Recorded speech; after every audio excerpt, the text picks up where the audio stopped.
دھرتی پر خزاں اتری ہوئی تھی، درختوں کے پتے جل رہے تھے، سبزہ گہرا خشک لگ رہا تھا، ہر شے رنگ بدل رہی تھی۔ ایک رنگ اس کا بھی تھا، سفیدی میں گھلتا، سیاہی میں بدلتا، نفرت سے الجھتا، رشتوں میں بھٹکتا، اس کا اپنا رنگ۔ رشتہ خون کا تھا، مگر خون سے زیادہ اہم دادا کے لیے عزت اور وقار تھا، دولت اور اسٹیٹس تھا، شہرت اور نیک نامی تھی۔ وہ ہر کام باقاعدہ منصوبہ بندی کے تحت کرتے تھے اور ہر چال میں اپنی مصلحت کو مقدم رکھتے تھے۔ جمیلہ داؤد کے جانے کے تیسرے دن انہوں نے اس کا داخلہ بورڈنگ اسکول کروا دیا تھا۔ معاملات پہلے سے طے تھے، سر انجام اب دیے جا رہے تھے۔ جمیلہ کی جدائی، پھر اجنبی جگہ پر، اجنبی ماحول میں ایڈجسٹ ہونا، اس کے لیے ہرگز آسان نہ تھا۔ وہ نفسیاتی طور پر بہت ڈسٹرب ہو گیا تھا، پڑھائی میں اس کی کارکردگی صفر ہو کر رہ گئی تھی۔ وہ اپنے کلاس فیلوز سے بات نہیں کرتا تھا، اپنے ٹیچرز کو جواب نہیں دیتا تھا۔ کئی بار ہیڈ آفس میں اس کی حاضری ہو چکی تھی، کئی بار اس کے گھر رابطہ کیا جا چکا تھا۔ پرنسپل یقیناً عظیم شیرازی کے جاننے والے تھے۔ وہ اس کے سامنے ہی کال کرتے، بات کرتے، مسئلہ بتاتے، کچھ سنتے، کچھ سمجھتے اور فون بند کرتے ہی اسے جانے کا اشارہ کر دیتے، اور پھر وہی روٹین، وہی اذیت، وہی کٹھن، وہی خوف اور وحشت بھرا احساس۔ وہ سنبھل جائے گا، یہ سب کا خیال تھا۔ وہ سنبھل نہیں رہا تھا، یہ ایک حقیقت تھی، اور اس حقیقت تک پہنچنے کی کوشش کوئی نہیں کر رہا تھا۔ اندر ہی اندر گھٹتے مرتے ہوئے اس نے فیصلہ کر لیا، وہ شیرازی مینشن اب کبھی نہیں جائے گا، چھٹیوں میں بھی نہیں۔ زندگی ایسی ہے تو پھر ایسی ہی صحیح۔ وہ بھی جیسے ضد پر اتر آیا تھا۔ اتوار کی ایک صبح آغا علی آیا تو اس کے ساتھ ڈاکٹر مصطفیٰ بھی تھے۔ پورے 3 ہفتوں کے بعد وہ انہیں دیکھ رہا تھا۔ معمول کے برعکس اس نے کوئی گرم جوشی نہیں دکھائی تھی، نہ ہاتھ ملایا، نہ اٹھ کر ان کے گلے لگا۔ ایک فاصلہ قائم رکھے وہ فاصلے پر ہی کھڑا رہا تھا۔ وہ سرسبز لان میں بینچ پر بیٹھ گئے تھے۔ سامنے اسکول کی عمارت اور ہرے بھرے درختوں سے گھرے کھیل کے میدان تھے۔ بچے کھیلتے کودتے پھر رہے تھے۔ آپ یہاں کیوں آئے ہیں؟ وہی لیا دیا سا انداز کہ میں تو آپ کو جانتا ہی نہیں، کیا میں نہیں آ سکتا؟ انہوں نے حیرت کا اظہار کیا۔ نہیں۔ اپنے سویٹر کی جیبوں میں اس نے مٹھیاں بھینچ لیں، لبوں پر مدھم سی مسکراہٹ لیے وہ چپکے سے بغور دیکھنے لگے۔ وہ پہلے سے بہت سے زیادہ کمزور لگ رہا تھا۔ رنگت زرد تھی، ہونٹ خشک اور بے رنگ تھے، یقیناً وہ کئی دنوں تک بیمار رہا تھا۔ ہم دونوں بیسٹ فرینڈز ہیں فارس، انہوں نے یاد دلایا۔ ہماری دوستی اب ختم۔ دوستی ختم؟ ڈاکٹر مصطفیٰ کو صدمہ پہنچا۔ ہم نے تو اتنے وعدے کیے تھے یار، فرینڈ فار ایور ہیں ہم۔ بھنوئے سکیرے، وہ ذرا سی خفگی کے ساتھ کہیں اور دیکھنے لگا، گویا دوستی بغیر کسی وجہ کے ختم کی جا رہی تھی، مگر وجہ تھی۔ ڈاکٹر مصطفیٰ سمجھ چکے تھے وجہ کیا تھی۔ وہ کیوں اس انداز سے بات کر رہا تھا، کیوں ایک فاصلہ سا برقرار رکھے ہوئے تھا۔ وہ اس خوف کو محسوس کر سکتے تھے جو کم عمری میں اس کے اندر جڑ پکڑ رہا تھا۔ کھو دینے کا احساس، تنہا رہ جانے کا خدشہ، بچھڑ جانے کا غم۔ انہیں دکھ ہوا۔ وہ کافی دیر تک اس کے پاس بیٹھے رہے، ادھر ادھر کی باتیں کرتے، اسے الجھاتے رہے۔ کسی بات پر خود ہنس پڑتے، کسی بات پر ہنسانے کی کوشش کرتے، مگر وہ صدا کا ضدی رخ موڑے بس انہیں خفگی دکھاتا رہا۔ اگلے ہفتے ملاقات ہوگی۔ جانے سے پہلے انہوں نے کہا، میں گھر نہیں آؤں گا۔ اس نے بھی واضح کر دیا، تم نہ آؤ بھائی، ہم تو آتے رہیں گے۔ وہ کہہ کر گئے اور اپنی بات پر قائم بھی رہے۔ ہر ویکینڈ پر وہ آغا علی کے ہمراہ اسے ملنے آ جاتے۔ 15-20 منٹ وہ بحث کرتے ہوئے اسے غصہ دلاتے رہتے کہ جو دوستی اس نے 6.5 سال کی عمر میں ایک 60 سالہ بوڑھے سے کی تھی، وہ کسی بھی صورت ختم نہیں ہو سکتی۔ اس کے بعد وہ بولتے رہتے اور وہ سنتا رہتا، کبھی لڑ پڑتا، کبھی رونے لگتا، کبھی غصہ دکھاتا اور کبھی ان کے بازو میں سمیٹ جاتا۔ مجھے وہ بہت یاد آتی ہیں۔ اس کی آنکھیں آنسوؤں سے مکمل بھر جاتی، ناک گال سرخ ہونے لگتے۔ وہ بھی تمہیں بہت یاد کرتی ہوگی۔ نہیں، وہ نفی میں سر ہلاتا، وہ مجھے بھول چکی ہیں۔ جو پیار کرتے ہیں وہ کبھی نہیں بھولتے۔ انہیں مجھ سے پیار نہیں تھا، اس لیے وہ مجھے چھوڑ کر چلی گئی۔ تمہیں ان کی مجبوری کو سمجھنا چاہیے بیٹا۔ وہ حماد کی ممی ہے، صرف حماد کی ممی ہے۔ ذہن میں صرف ایک ہی بات رہ گئی تھی کہ اگر وہ اس کی ممی ہوتی تو اس کے پاس ہوتی۔ ڈاکٹر مصطفیٰ گہری سانس لے کر رہ جاتے۔ انہوں نے بارہا کوشش کی تھی جمیلہ داؤد سے رابطہ ممکن ہو سکے، مگر وہ ناکام رہے تھے۔ وقت کے ساتھ ساتھ کچھ حد تک وہ سمجھ گیا، سنبھل بھی گیا۔ جمیلہ داؤد کے جانے سے جو خلا اس کی زندگی میں پیدا ہوا وہ کسی صورت پورا نہ ہو سکا۔ ذہن بھٹکانے کے لیے ایک مصروفیت درکار تھی، اور اس نے خود کو تعلیمی سرگرمیوں میں مصروف کر لیا۔ وہ پڑھائی میں پہلے صرف اچھا تھا، مگر اب ٹاپ کرنے لگا۔ ہر مقابلے میں اس کی پہلی پوزیشن ہوتی۔ گھڑا سواری، سوئمنگ، ہاکی، والی بال، ٹینس، گرز، وہ ہر طرح کے کھیلوں میں حصہ لینے لگا تھا۔ وہ زندگی کو محسوس کرتا تھا یا نہیں، مگر وہ زندگی کی طرف واپس ضرور پلٹ گیا تھا، اور ان تمام تر مثبت تبدیلیوں کا سہارا ڈاکٹر مصطفیٰ کے سر جاتا تھا۔ اگر وہ نہ ہوتے تو وہ ایسا نہ ہوتا۔ اس کی شخصیت میں اتنا ٹھہراؤ، اتنی لگن اور محنت کے رنگ نہ ہوتے۔ وہ خود ترسی کا شکار ہو کر کب کا اپنے ٹریک سے بھٹک چکا ہوتا۔ اس کی ہر کامیابی پر ڈاکٹر مصطفیٰ بے انتہا خوشی محسوس کیا کرتے تھے۔ وہ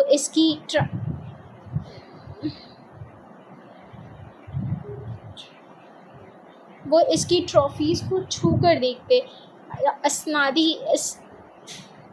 اسنادی سرٹیفکیٹس ہاتھوں میں لے کر محسوس کرتے، البم کے صفحے پلٹتے جاتے۔ جو نئی تصاویر کھینچی گئی ہوتی ان میں سے کوئی ایک اپنے پاس رکھ لیتے۔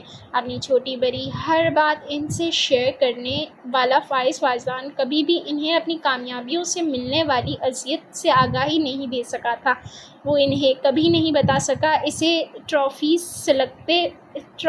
سلگتے ہوئے انگاروں جیسی لگتی ہے، اور جب وہ انہیں ہاتھوں میں لیتا ہے تو اس کے ہاتھ جل جاتے ہیں۔ جب اسکول کی انتظامیہ اس پر فخر کرتے ہوئے اسناد سے نوازتی ہیں تو اس پر لکھا آدھا ادھورا نام اسے گال پر تھپڑ کی طرح لگتا ہے۔ جب اسے ایک یتیم کے طور پر پیش کر کے اس کی محنت اور لگن کو سراہا جاتا ہے تو وہ دھول مٹی خاک ہو کر شیرازی خاندان کے قدموں میں کیسے بکھر جاتا ہے، وہ انہیں کبھی نہیں بتا سکا تھا، کبھی نہیں۔ ایک جنگ خود اپنی ذات سے تھی تو دوسری جنگ اسے عظیم شیرازی سے لڑنی پڑ رہی تھی۔ وہ ہنوز اپنے فیصلوں پر مطمئن تھے۔ کبھی کبھار ملنے آ جاتے تو اتنے سخت لفظوں میں اور اس قدر حقارت سے بات کرتے کہ وہ زمین کی تہوں میں ادھر کر رہ جاتا۔ اسے ہر عنایت ایک خیرات اور ہر مہربانی ایک بھیک کی طرح لگتی۔ آرزو جہانگیر کا ذکر ہر ملاقات کی بنیاد ہوتا۔ وہ اس کے حالیہ دور کے اسکینڈل انگلیوں پر گنواتے، اس کے کارنامے ایک ایک کر کے سنائے جاتے۔ کبھی کسی سیاست دان کے ساتھ افیئر ہے تو کبھی کسی بڑے کاروباری شخصیت کے ساتھ کوئی چکر ہے۔ آج کل وہ تیسری شادی کی تیاریوں میں تھی۔ کئی بار اس کے یورپ، اٹلی اور فرانس میں مختلف مغربی کپڑوں میں گھومنے پھرنے کی تصاویر دکھاتے ہوئے وہ اسے جتا چکے تھے کہ یہ عورت اس کی ماں ہے، اور اس جیسی عورت کا بیٹا ہونا ہی اس کا سب سے بڑا گناہ ہے۔ اور ایسا کرتے ہوئے وہ ایک بار بھی اس کی آنکھوں میں نہیں دیکھتے تھے، اس کے تاثرات کو نہیں جانچتے تھے۔ وہ ان کی ہر بات خاموشی سے سن کر اٹھ جاتا تھا۔ بند کمروں میں اس کی نظر کافی دیر تک جھکی رہتی، لب پیچھے رہتے اور آنکھوں میں ٹھہری ہوئی نمی گال پر پھسلنے لگتی۔ عظیم شیرازی اسے اپنے روب میں رکھنا چاہتے تھے۔ وہ اتنا کمزور ہو کہ شیرازی خاندان کے سامنے سر اٹھا کر بات نہ کر سکے، اسے اپنا آپ کمتر لگے، اسے اپنی پہچان سے نفرت ہو، مگر وہ ان کے خوف یا روب میں آنے کے بجائے نفرت اور انتقام کے شعلوں میں لپٹ جاتا تھا۔ وہ انہیں ویسی ہی تکلیف دینا چاہتا تھا جیسی وہ اسے دیتے تھے۔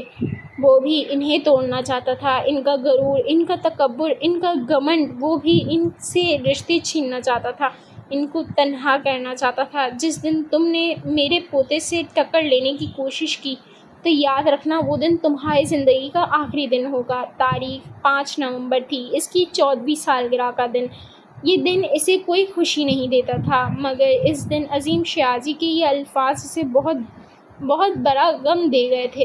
کتنی ہی دیر تک وہ ساکت سا اپنی جگہ کھڑا رہا تھا۔ حیرت دھمکی کی نہیں تھی، حیرت اس امر کی تھی کہ وہ اسے زندہ سمجھتے تھے۔ کیا وہ اتنا زندہ تھا کہ اسے یہ دھمکی دی جاتی؟ پہلے آپ کنفرم کر لیں آپ کس سے ملنے آئے ہیں، فارس ہارون سے یا فارس واجدان سے؟ ضبط کر کے اس نے شدید غصے کے عالم میں پوچھا تھا۔ ہوا کے زور سے پردے لہرا اٹھے، کھڑکیوں کے پٹ ہلے، باہر کہیں آہٹ بھی ہوئی، بچوں کا شور معدوم ہونے لگا۔ آغا علی اور گارڈز بھی عدم ہو گئے۔ تاریکی میں روشنی یا تو اس پر تھی یا پھر عظیم شیرازی کے وجود پر، جو ایک شان سے صوفے پر بیٹھے تھے، لیکن وہ شان اور تمگنت، رعب اور دبدبہ، وہ آنکھوں کی سختی اور پتھریلے تاثرات اس ایک سوال سے ہوا ہوئے تھے۔ وہ سوال نہیں، سلگتا ہوا ایک انگارہ تھا جو کئی حقیقتیں آشکار کرتا، جلا کر راکھ کر گیا تھا۔ عظیم شیرازی کی پتھریلی نگاہیں اس کے چہرے پر جمی رہیں اور وہ مٹھیاں بیچے ان کی آنکھوں میں آنکھیں ڈالے کھڑا رہا۔ میرا صرف ایک ہی پوتا ہے، حماد شیرازی۔ میں کسی فارس ہارون کو نہیں جانتا۔ وہ اپنی جگہ سے اٹھ کھڑے ہوئے، والیٹ سے کچھ رقم نکال کر میز پر اچھالی اور شال درست کرتے اپنے گارڈز کے ہمراہ باہر نکل گئے، اور وہ آنکھوں میں کرب لیے کتنی ہی دیر تک فرش پر بکھرے نوٹوں کو دیکھتا رہا۔ یہ اس کی اوقات تھی، یہ اسے یہی اوقات دکھانے آتے تھے۔ وہ دھول، خاک، مٹی تھا، اس کی جگہ قدموں میں تھی، یہ شاید قدموں سے بھی نیچے۔ پیسے اٹھانے کے لیے جھکنا ضروری تھا اور وہ ہمیشہ اسے جھکائے رکھنا چاہتے تھے۔ آغا علی بے بسی سے اسے دیکھ رہا تھا۔ وہ اسے کچھ کہنا چاہتا تھا، تسلی کے 2 بول ہی صحیح، مگر وہ خود ملازم تھا، زیادہ سے زیادہ کیا کہہ سکتا تھا، کس بات کی تسلی دے سکتا تھا؟ سر جھکائے وہ خاموشی سے چلا گیا۔ اس کے جانے تک فارس سپاٹ چہرے کے ساتھ کھڑا رہا۔ جیسے ہی دروازہ بند ہوا اس کے منجمد وجود پر دراریں پڑنے لگیں۔ پہلے آنکھیں نم ہوئیں، پھر گال تر ہوئے، پھر گال تر ہوئے۔ وہ سسکتے ہوئے گھٹنوں کے بل جھک گیا، روتے ہوئے اپنے آپ میں سمٹ کر بکھر گیا۔ نفرت کیا ہوتی ہے وہ پہلے نہیں جانتا تھا، نفرت کیسی ہوتی ہے وہ اب جان گیا تھا۔ جمیلہ داؤد کی محبت ایک ڈھال تھی، عظیم شیرازی کی نفرت ایک آگ۔ جب تک ڈھال تھی وہ آگ سے محفوظ رہا تھا، اور جب ڈھال نہیں رہی تھی تو وہ راکھ ہونے لگا تھا۔ مطلع ابر آلود تھا، ٹھنڈی ہوائیں چل رہی تھیں، رم جھم برستی بارش کا نظارہ کرتا وہ کھڑکی کے سامنے اسٹول پر بیٹھا تھا۔ اس کی 2 ماہ کی چھٹیاں ہو رہی تھیں۔ آغا علی سے لینے آیا تھا، ہمیشہ کی طرح جواب انکار میں ہی تھا، مگر وہ اسے ساتھ لے جانے پر مصر تھا۔ بڑے صاحب کا حکم ہے، سر جھکا کر مضبوط لہجے میں کہتے ہوئے آغا علی نے اس پر واضح کر دیا کہ وہ اب انکار کی گنجائش نہیں۔ اس کا خیال تھا فارس مزید بحث کرے گا، یا پھر پچھلی بار کی طرح ہاسٹل کی بلڈنگ میں کہیں چھپ جانا چاہے گا، مگر وہ اسٹول سے اتر کر الماری تک گیا اور بہت خاموشی سے بیگ میں کپڑے رکھنے لگا۔ آغا علی حیرت سے اسے دیکھ کر رہ گئے۔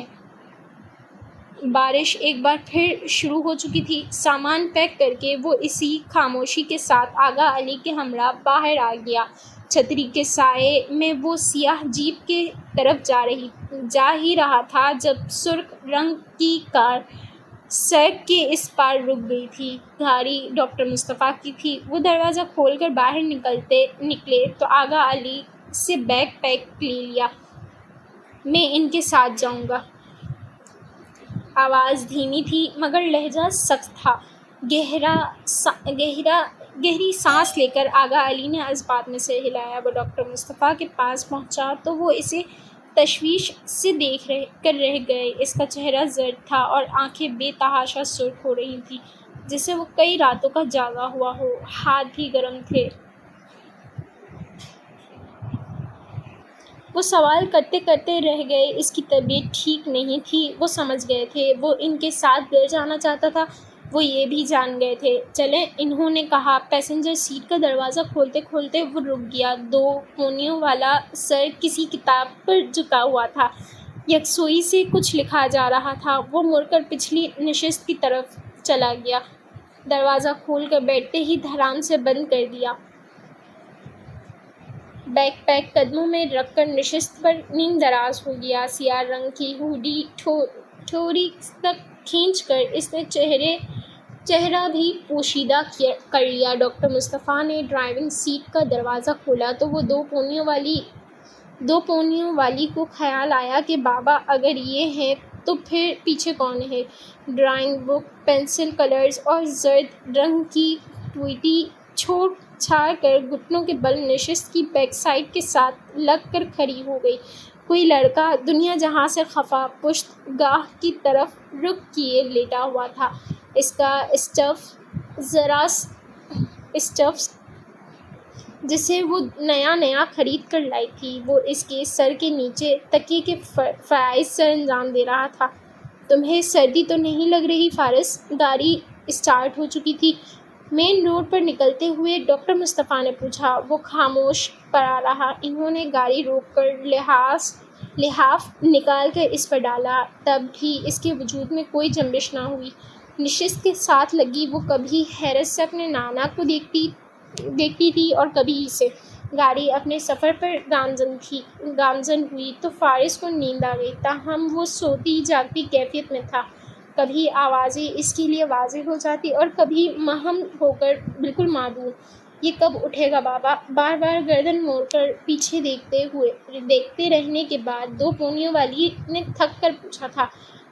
آہستہ، انہوں نے نرمی سے ٹوکا تھا۔ کب سے سوئے جا رہا ہے۔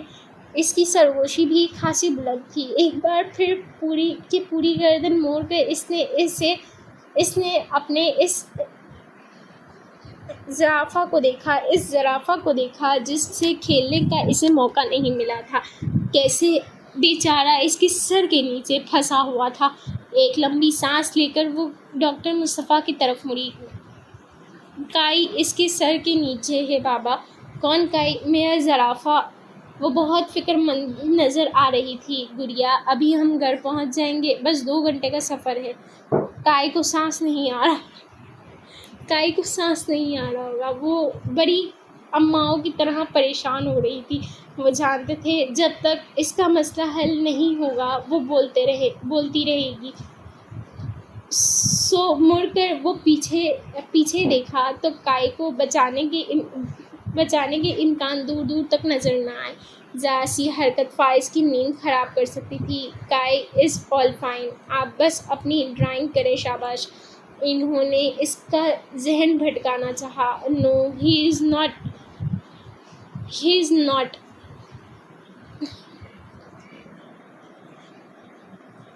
ہی نیڈز مائی ہیلپ۔ وہ ڈٹ گئی۔ وہ باہر دیکھو، بارش ہو رہی ہے۔ فوراً سے سیدھا ہو کر اس نے کھڑکی سے باہر دیکھا۔ رم جم برستی بارش یکایک تیز ہو گئی۔ وہ آنکھوں میں اشتیاق لیے کھڑکی کے ٹھنڈے شیشے سے لگ گئی۔ اب کوئی نظم تھی جو گنگناتی جا رہی تھی۔ یکایک اسے کائی کے ساتھ ساتھ اپنے ننھے ڈونر سار کا خیال آیا۔ تو مڑ کر پیچھے دیکھتے اسے تلاشنا چاہا۔ پیلے رنگ کا ڈونر سا تو اس کی قدموں کے نیچے تھا۔ ننھے دل پر ایک گھونسا آن پڑا۔ بابا، کیا ہوا میری شہزادی کو؟ ان کی آواز مدھم تھی۔ بابا، وہ ٹارزن۔ وہ ایک بار پھر شروع ہو چکی تھی۔ ڈاکٹر مصطفیٰ گہری سانس لے کر رہ گئے۔ سارا راستہ وہ ان کا سر کھاتی رہی۔ کبھی کون سا کھلونا یاد آ جاتا، کبھی کون سا، اور کھلونوں کے نام اتنے عجیب اور مشکل کہ وہ خود حیران ہوتے اسے کیسے یاد ہیں۔ وہ حتی الامکان کوشش کر کے اسے ادھر ادھر کی باتوں میں الجھاتے رہے اور اطراف سے اکثر بے نیاز فارس فارزدان نیند کی وادیوں میں کھویا رہا۔ پردوں کے دراز سے جھانکتی سورج کی تیز روشنی چہرے پر پڑی تو اس نے کسمسا کر آنکھیں کھول دی۔ اٹھ کر بیٹھتے ہوئے اس نے طائرانہ نگاہ کمرے میں دوڑائی۔ وہ ڈاکٹر مصطفیٰ کے گیسٹ روم میں موجود تھا۔ وال کلاک صبح کے 8 بجا رہی تھی۔ گہری سانس لے کر اس نے پیشانی کو چھوا۔ بخار اب نہیں تھا، طبیعت بھی پہلے سے کافی حد تک بہتر تھی۔ وہ اٹھ کر واش روم میں گیا۔ منہ ہاتھ دھوتے ہوئے اس نے خود کو آئینے میں دیکھا۔ ہونٹ خشک، بے رنگ اور آنکھوں کے کنارے سرخ ہو رہے تھے۔ وہ کمرے میں واپس آ گیا۔ اسے بیڈ پر بیٹھتے تھوڑی دیر ہی گزری تھی کہ ڈاکٹر مصطفیٰ آ گئے۔ انہوں نے لائٹ آن کر دی، کھڑکی سے پردے ہٹا دیے۔ اب کیسی طبیعت ہے؟ اس نے سر اٹھا کر انہیں دیکھا۔ بہتر ہے۔ انہوں نے اس کا معائنہ کیا اور معائنے کے بعد اسے ڈانٹ بھی پلائی کہ آخر وہ اپنی صحت کے حوالے سے اس قدر لاپرواہ کیوں ہو جاتا ہے۔ وہ چپ چاپ سنتا رہا۔ انہوں نے پڑھائی سے متعلق پوچھا تو ہوں ہاں میں مختصر جواب دیتا۔ وہ سائڈ ٹیبل لیمپ کو ہی آن آف کرتا رہا۔ 15 سالہ سلیم ٹرے میں ناشتے کے لوازمات سجائے اندر آیا تو اٹھ کھڑے ہوئے۔ تم ناشتہ کر لو، پھر میڈیسن بھی لینی ہے۔ اس کے بالوں میں محبت سے ہاتھ پھیرتے وہ سلیم کے ساتھ باہر چلے گئے۔ کچھ دیر تک وہ بے مقصد نگاہیں یہاں وہاں دوڑاتا رہا، پھر ناشتہ کرنے لگا۔ ذہن مختلف سوچوں کی آمہ جگہ بنا ہوا تھا۔ وسوسے ایک بار پھر سر اٹھانے لگے تھے۔ اسے عظیم شیازی کی آواز اطراف میں گونجتی محسوس ہوئی۔ میرا صرف ایک ہی پوتا ہے، حماد شیازی۔ میں کسی فارس ہارون کو نہیں جانتا۔ پہلے ایک دستک ہوئی، پھر دوسری، پھر تیسری، چوتھی بار دستک کم اور ٹھک ٹھک زیادہ تھی۔ اس نے سوپ پیتے ہوئے بے ساختہ سر اٹھا کر آواز کی سمت دیکھا۔ کھڑکی کے شیشے پر ننھا سا ہاتھ بج رہا تھا۔ پھر چہرہ قریب ہوا۔ یقیناً اب کے متوجہ ہونے کی تصدیق کی جا رہی تھی۔ پھر کھڑکی کے شیشے پر لفظ ابھرنے لگے، گیٹ ویل سون۔ پیالہ ہاتھ میں لیے وہ اپنی جگہ بیٹھا رہ گیا۔ چند لمحوں کے بعد کھڑکی کا شیشہ ایک طرف سلائڈ ہوا، 2 پونیوں والا سر اندر ہوا، ڈھیر سارا تجسس لیے شہد رنگ آنکھیں نمایاں ہوئیں، پھر گلاب کی پنکھڑیاں جیسے لب۔ کچھ حیرت اور اشتیاق سے واہ ہوئے۔ اب وہ اسے دیکھ رہا تھا، کچھ حیرت سے، اور وہ اسے دیکھ رہی تھی کچھ تجسس سے۔ چوکھٹ پر اپنی پوزیشن مضبوط کرتے ہوئے اس نے ایک ایک کر کے سارے سفید پھول اندر فرش پر پھینک دیے کہ اگر وہ ایسا نہ کرتی تو پھولوں کے کچمبر کے ساتھ ہی نازل ہوتی۔ دوسرے ہی لمحے وہ سرخ فراک سمیت کھڑکی پھلانگ کر اندر تھی۔ فوراً پھول سمیٹے گئے اور ایک استحقاق کے ساتھ سائڈ ٹیبل پر رکھے خالی گلدان میں ڈالے گئے۔ پھر سفید کوٹ کی جیب سے فولڈ کیا ہوا پیپر نکالا گیا۔ پھر اس پیپر کو ننھی منھی ہتھیلیوں میں رکھ کر اس کے سامنے پیش کیا گیا۔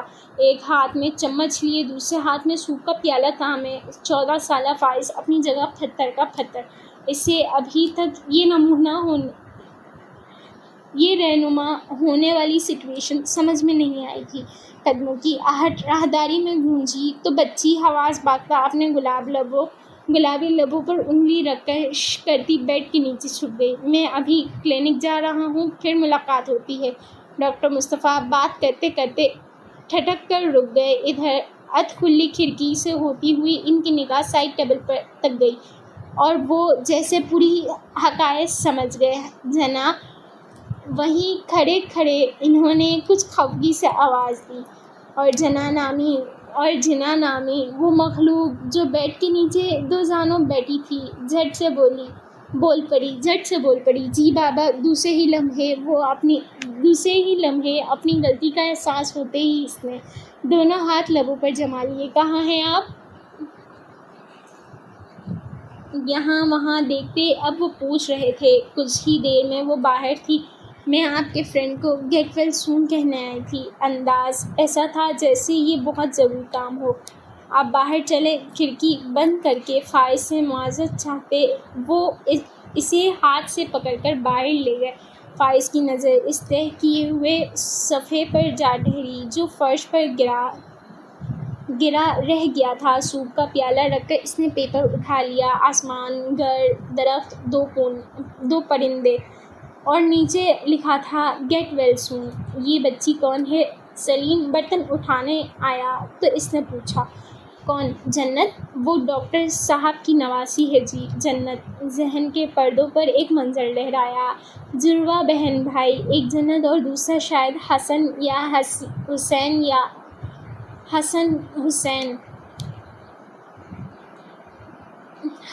حسین تھا۔ ڈاکٹر مصطفیٰ بارہا ذکر کرتے رہتے تھے۔ اسے کچھ یاد آیا۔ خیالات جھٹک کر وہ اٹھ کھڑا ہوا۔ اس کی طبیعت پہلے سے بہتر تھی، سو اس نے شیازی مینشن جانے کا ارادہ کر لیا۔ سویٹر کوٹ پہن کر باہر آیا تو ڈاکٹر مصطفیٰ کی نواسی صوفے پر اونگھی پڑی تھی۔ رونے کا شغل فرمایا جا رہا تھا۔ سلیم پورے گھر کی صفائی کے بعد ہلکان سا سامنے بیٹھا تھا۔ صابرہ بوا کچن میں کام کر رہی تھی۔ معلوم ہوا فائز کی وجہ سے ڈاکٹر مصطفیٰ نے جنت کی بلی سلیم کو دے دی تھی کہ جب تک فائز یہاں ہے تو بلی اس گھر میں نہیں رہے گی، اور جنت کمال تو اپنی بلی کے بغیر رہ ہی نہیں سکتی تھی۔ تو بس اس ظلم پر احتجاج ہو رہا تھا۔ وہ چپکے سے گھر سے نکل گیا، بیگ پیک کندھے سے لٹکائے۔ جب وہ باغ کے راستے بیرونی دروازے سے اندر داخل ہوا تو مالک کو ہدایت دیتی مہدت کی نظر اچانک اس پر پڑی اور وہ اپنی جگہ رک گئی۔ نگاہیں ایک ہی مقام پر ٹھہر گئیں۔ بے یقینی کا تاثر حیرت میں اور حیرت کا تاثر خوشی میں بدل گیا۔ عجلت میں قدم اٹھاتی وہ اس کے پاس آئی۔ اس کے ہاتھ اور پھر اسے کندھوں سے پکڑ کر اس نے دیکھا۔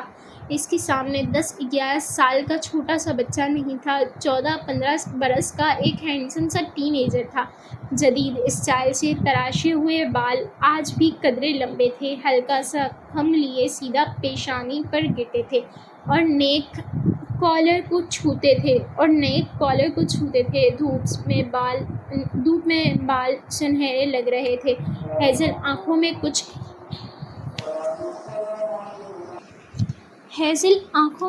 کچھ اور رنگوں کا اضافہ ہو چکا تھا۔ پورے 3 سال بعد اس نے شیازی مینشن میں قدم رکھا تھا۔